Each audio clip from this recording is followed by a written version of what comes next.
नमस्कार किसान साथियों, स्वागत है आप सभी का एक बार फिर से मालवा की खेती यूट्यूब चैनल पे। किसान साथियों, पिछले दिनों 24 और 25 अगस्त 2024 को अधिकांश क्षेत्रों में हल्की से भारी बारिश हुई थी और उस समय मैंने एक वीडियो में आपको बताया था कि इस बारिश के बाद सोयाबीन में कुछ न कुछ इफेक्ट आपको देखने को मिलेगा।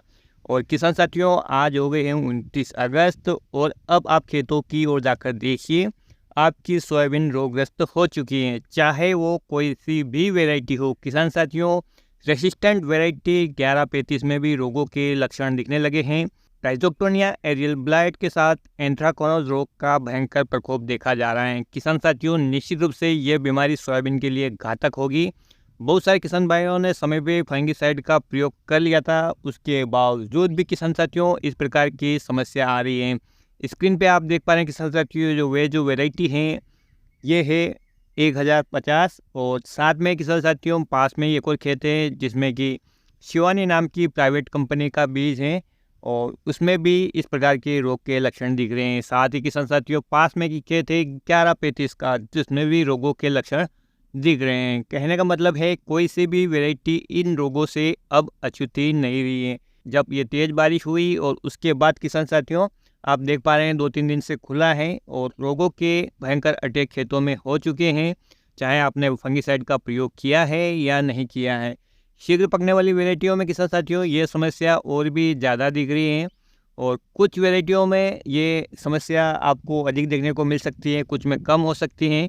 कुछ में कम होने का कारण किसान साथियों एंटी रेसिस्टेंट वैरायटी, कहने का मतलब उसमें रोग प्रतिरोधक क्षमता ज़्यादा है।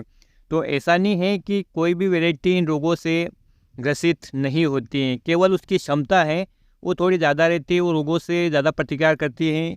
या यूँ कहें किसान साथियों, किसी वैरायटी में यदि 50% नुकसान होता है बीमारी से, तो जो रेसिस्टेंट वैरायटियाँ होती हैं किसान साथियों, इनमें 20 से 30% तक नुकसान होता है।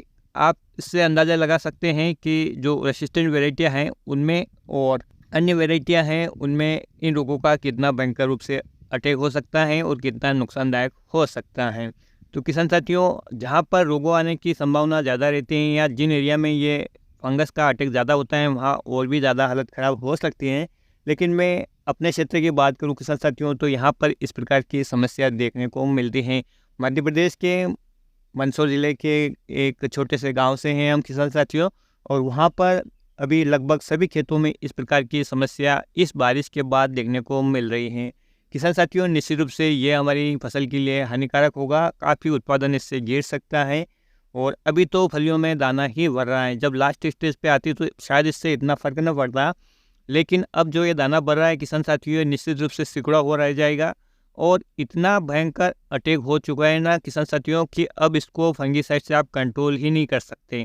कहने का मतलब टोटल फसल है वो रोगग्रस्त हो चुकी है और यदि आपकी फसल रोगग्रस्त नहीं हुई है तो आप तुरंत एक्शन लें और अपने खेत में, चाहे आपको रोग के लक्षण दिख रहे हैं या नहीं दिख रहे हैं, आप तुरंत किसान साथियों एक अच्छे फंगिसाइड का प्रयोग करें जो सभी प्रकार के रोगों को नियंत्रित कर लेता है, जैसे कि बीएसएफ का फ्लैक्साइड जो काफ़ी महंगा है। लेकिन किसान साथियों, यदि आपकी फसल बची हुई है तो इसके सिवा कोई ऑप्शन नहीं है और इस समय किसान साथियों यदि आप दूसरा फंगिसाइड डालते हैं तो शायद उसके आपको इतने अच्छे रिजल्ट नहीं मिलेंगे, क्योंकि बहुत तेज़ी से रोग फैल रहा है। एक दिन में किसान साथियों घेरे के घेरे बैठे जा रहे हैं इस रोग के कारण। तो आप तुरंत सावधान हो जाइए और अच्छे फंगिसाइड का प्रयोग कर लीजिए किसान साथियों, यदि आपने अभी तक नहीं किया है। और जो शीघ्र पकने वाली वैरायटियाँ हैं किसान साथियों, उनमें तो अब शायद ही कोई ज़्यादा फायदा देखने को मिलेगा, क्योंकि एक तो उनमें ये रोग ज़्यादा मात्रा में है, साथ ही किसान साथियों उनकी अवधि भी अब कम बची है। सभी क्षेत्रों की बात करें तो लगभग 60 दिन से ऊपर की फसल हो चुकी है। हमारे यहाँ भी 61 दिन की फसल हो चुकी है किसान साथियों।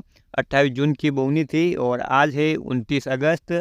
और किसान साथियों, यदि आपकी लेट पकने वाली वैरायटी है और 60 दिन के आसपास चल रही है या 65 से 70 दिन के आसपास है, तो अभी भी समय है, आप एक अच्छे फंगिसाइड का प्रयोग कर लीजिए और अपनी फसल को बचा लीजिए। तो किसान साथियों, आज की वीडियो में मैं आपको केवल सूचित करने के लिए ये वीडियो बनाया है और आप अपने खेतों में जाकर देखिए, जगह जगह पर देखिए, रोगों के लक्षण पहचानिए किसान साथियों।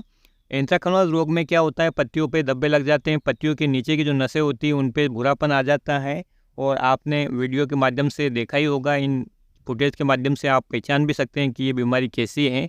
और साथ ही साथ आरबी यानी राइजोक्टेनिया एरियल ब्लाइट यानी एक साथ मल्टी फंगस का अटैक खेतों में देखने को मिल रहा है, तो आप एक ब्रॉड स्पेक्ट्रम फंगिसाइड का प्रयोग किसान साथियों इस समय कर सकते हैं यदि आपकी फसल अभी तक सुरक्षित बची है।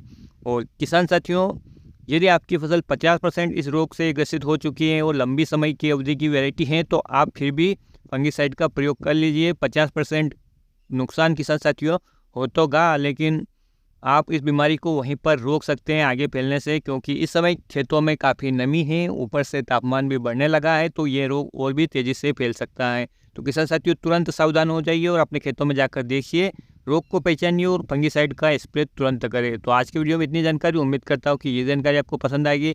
पसंद आए तो प्लीज़ वीडियो को लाइक कीजिए और चैनल को सब्सक्राइब कर दीजिए। अन्य किसान भाइयों के हित में इस वीडियो को शेयर कर दीजिए ताकि वो भी समय रहते अपनी फसल बचा सके। तो किसान साथियों फिर मिलते हैं एक नए वीडियो में एक नई जानकारी के साथ। तब तक के लिए ख्याल रखना आप अपना, अपने परिवार का, अपने पशुधन का और अपनी फसलों का। वीडियो देखने के लिए आपका बहुत बहुत धन्यवाद। जय हिंद, जय जवान, जय किसान।